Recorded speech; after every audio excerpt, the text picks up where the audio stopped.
A Bíblia fala em 1 Coríntios, no capítulo 15. Na verdade, todo o capítulo 15 trata da ressurreição. E a ressurreição é uma parte essencial do que a Páscoa é. Porque Jesus é o nosso Cordeiro Pascal, como a Bíblia diz. E Ele morreu e ressuscitou. A gente pode perceber numa visão geral de mundo que muitas pessoas acreditam que Jesus pode ser Deus. Jesus pode ser Deus. Muita gente acredita nisso. Agora, por causa da ressurreição, muito mais gente acredita que Ele é Deus. Isso é algo muito importante. E a Bíblia fala em 1 Coríntios, no capítulo 15, a partir do versículo 12, diz assim: ora, porque Paulo está conectando o que ele vai falar agora com o que ele já falou do versículo 1 até o versículo 12. Ora, se é corrente pregar-se que Cristo ressuscitou dentre os mortos, como, pois, afirmam alguns dentre vós que não há ressurreição de mortos? E se não há ressurreição de mortos, então Cristo não ressuscitou. E se Cristo não ressuscitou, é vã a nossa pregação e vã a nossa fé. E somos tidos por falsas testemunhas de Deus, porque temos asseverado contra Deus que Ele ressuscitou a Cristo, ao qual Ele não ressuscitou, se é certo que os mortos não ressuscitam. Porque se os mortos não ressuscitam, também Cristo não ressuscitou. E se Cristo não ressuscitou, é vã a vossa pregação, e ainda permaneceis nos vossos pecados. E ainda mais, os que dormiram em Cristo perecem ou pereceram. E se a nossa esperança em Cristo se limita apenas a esta vida, somos os mais infelizes de todos os homens. O apóstolo Paulo começa essa defesa apologética da ressurreição, lembrando os irmãos, porque ele estava falando para um povo, um público na sua maioria grega, e os gregos acreditavam na eternidade da alma, mas eles sabiam que o corpo, a matéria, é corrompida, é má, é fraca, e por causa disso, as pessoas precisavam morrer para elas experimentarem uma liberdade, uma libertação do seu corpo, da sua fraqueza, e ir para a verdadeira vida, que é a vida depois da morte. E embora eles acreditassem na imortalidade da alma, eles não acreditavam na possibilidade da ressurreição do corpo. Os judeus, por outro lado, que acreditavam na Páscoa, porque a história da Páscoa é uma história judaica, como você ouviu aqui, começou lá no Egito. Eles acreditavam nisso, mas para eles a Páscoa era algo incompleto, porque eles não sabiam o que vinha depois da Páscoa, porque todos os anos, quando se comemorava a Páscoa, para eles o cordeiro morria, era sacrificado, o sangue era derramado, a memória era resgatada da libertação do Egito, mas terminava na morte do cordeiro. O cordeiro morria e acabava. Mas quando Jesus chegou perto daquele mar, daquele lago da Galileia, ou do Jordão, melhor dizendo, e João apontou para ele dizendo: este é o Cordeiro de Deus que tira o pecado do mundo. Para aqueles que estavam começando a acreditar em Jesus, associaram a figura do Cordeiro que morria todos os anos no templo com esse homem que poderia ser o Cordeiro.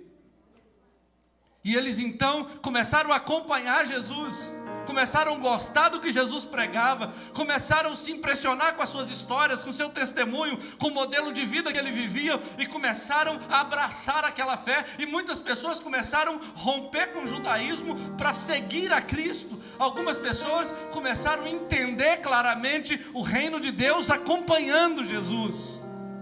Mas aí chegou naquela sexta-feira, que era a sexta-feira da Páscoa, quando o cordeiro seria imolado no templo, como todos os anos acontecia.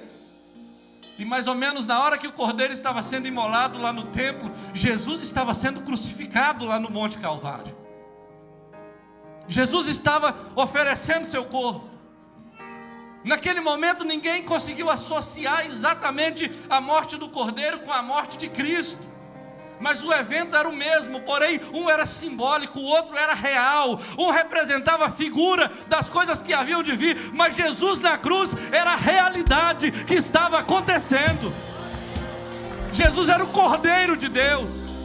E Ele estava lá naquela cruz, agonizando, seu sangue derramado, seu lado furado, sua vida se esvaindo naquela cruz. A ira de Deus estava lá, porque no tabernáculo, você está estudando na escola dominical, você sabe que cada parte do tabernáculo representava a presença de Deus, a glória de Deus, a graça de Deus, a redenção, todas as coisas relacionadas ao projeto de Deus para tirar o homem do pecado. Mas na cruz, a única coisa que estava representada ali era a ira de Deus contra o pecado.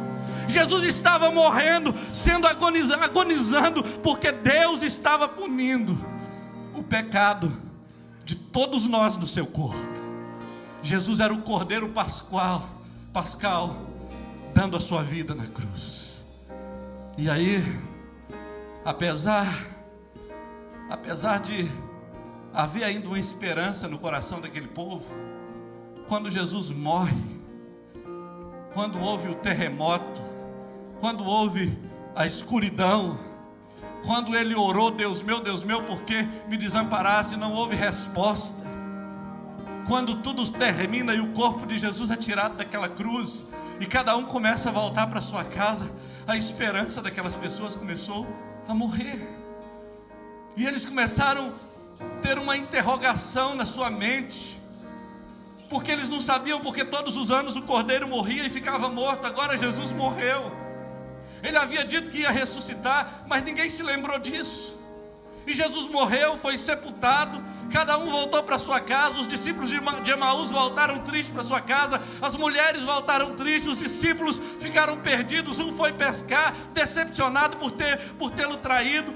Os outros ficaram perdidos, com medo, com portas fechadas, sem esperança nenhuma, porque Jesus estava morto. A cruz foi algo extraordinário que aconteceu, mas como Cristo morreu e não tinha ressuscitado ainda, não fazia sentido. Nem a cruz faz sentido se Jesus não tivesse ressuscitado. 3 dias de desespero, 3 dias de agonia, 3 dias sem rumo, porque agora eles não eram judeus mais, agora eles não eram mais ligados ao judaísmo, agora eles eram cristãos, mas o Cristo deles estava morto. O que aconteceu nesse tempo? Paulo então começa a dizer, começa a provar isso aqui. Nós vimos ele. O que aconteceu nesses 3 dias? Eu fico tentando imaginar o que pode ter acontecido com base no que a Bíblia diz. Eu quero tentar produzir uma figura na sua mente sobre a ressurreição para a gente fazer essa conclusão. Jesus morreu, e a Bíblia fala em Hebreus 2,14 que ele precisava julgar aquele, na sua carne, aquele que tinha o poder da morte, a saber, o diabo. Até aqueles dias, queridos, as pessoas que morriam não iam para o céu.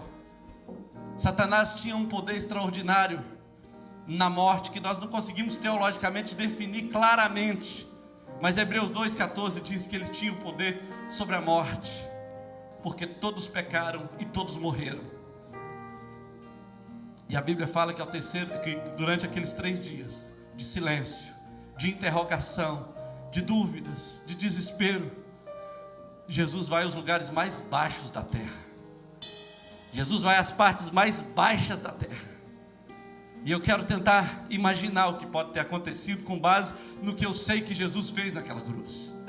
Eu fico imaginando Jesus descendo e chegando lá no inferno, na porta do inferno. Jesus podia entrar quebrando aquilo tudo, mas eu imagino Jesus entrando na porta do inferno e fazendo assim, ó.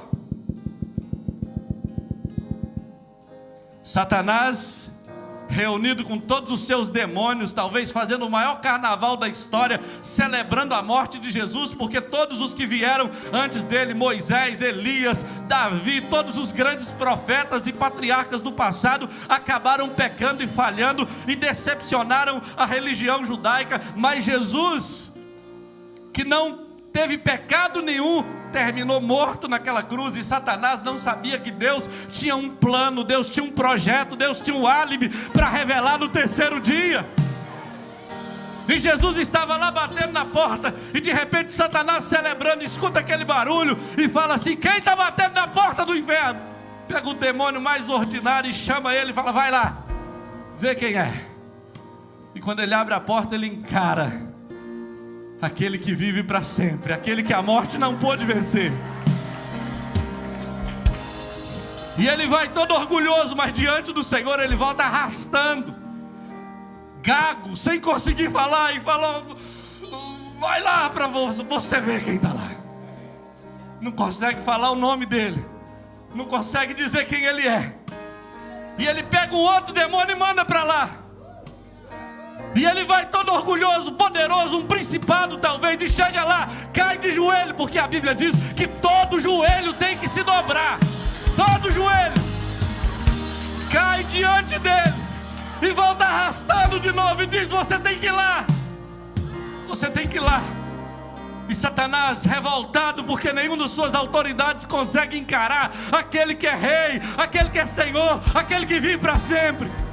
E ele vai todo orgulhoso, todo vaidoso. E quando ele olha para ele, quando ele encara Jesus, que ele tinha na memória como aquele crucificado, mas ele olha para o rosto de Jesus, para a face dele, cai de joelho, se arrasta no chão. E a Bíblia tinha dito que o Senhor esmagaria a cabeça dele, depois de ter sido ferido no seu calcanhar. E Jesus pisa na cabeça dele, esmaga a cabeça dele, pega a chave da morte e do inferno. E quando todo mundo estava triste, ele ressuscita.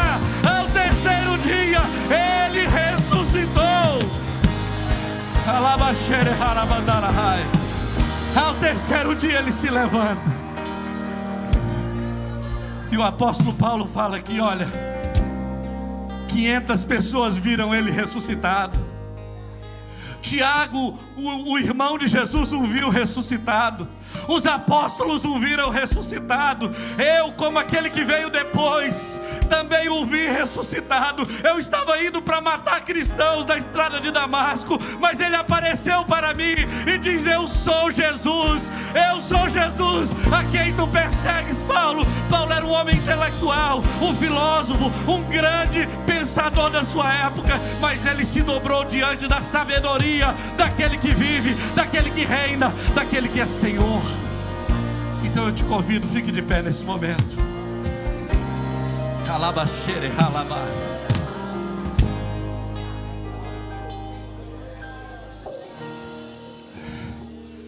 Aleluia.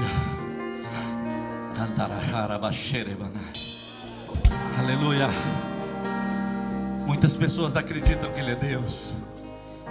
Muitas pessoas pensam que Ele é Deus. Algumas pessoas têm dúvida que Ele é Deus. Mas porque Ele ressuscitou, todos têm certeza que Ele só pode ser Deus. Ninguém conseguiu vencer a morte. Nós não somos antissemitas. Alguns dizem que os judeus mataram Jesus. Alguns pensam que os romanos mataram Jesus. Mas Ele disse: eu entrego a minha vida. Eu a entrego. Se Cristo não tivesse ressuscitado, queridos, Paulo diz aqui: o que eu prego não tem valor nenhum. É inútil pregar se Cristo tivesse permanecido morto. Se você for lá em Washington, você vai encontrar os túmulos dos grandes presidentes dos Estados Unidos. Se você for em Roma, você vai encontrar o túmulo dos grandes filósofos do passado. Se você for em cada país, você vai encontrar o túmulo dos ícones da história do mundo. Mas se você for em Jerusalém, vai estar escrito: Ele não está aqui. Ele ressuscitou. Paulo disse: se Ele não tivesse ressuscitado, essa pregação seria inútil e você seria um imbecil de ficar escutando pregadores. Mas Ele ressuscitou. Ele fala: se Ele não tivesse ressuscitado, nós ainda permaneceríamos nos nossos pecados. Não haveria esperança para nós, não haveria salvação, não haveria promessa do céu, não haveria vida eterna para ninguém. Se Cristo não tivesse ressuscitado, querido, o texto diz: não haveria ressurreição dos mortos. Os que morreram em Cristo permaneceriam mortos sem esperança. Se Cristo não tivesse ressuscitado, nós seríamos os mais infelizes de todos os homens. Mas porque Ele vive, porque Ele vive, porque Ele ressuscitou, eu ressuscitarei no último dia. Quando a história estiver terminando, aqueles que morreram em Cristo ressuscitarão primeiro. Aqueles que estiverem vivos serão transformados. Queridos, não importa quanto tempo tem que alguém morreu, ou quanto tempo tem que você terá morrido, mas naquele dia o seu nome será bradado do céu. Você ouvirá Ele chamar, porque Ele vive, porque Ele ressuscitou. A base da nossa esperança é porque Ele está vivo.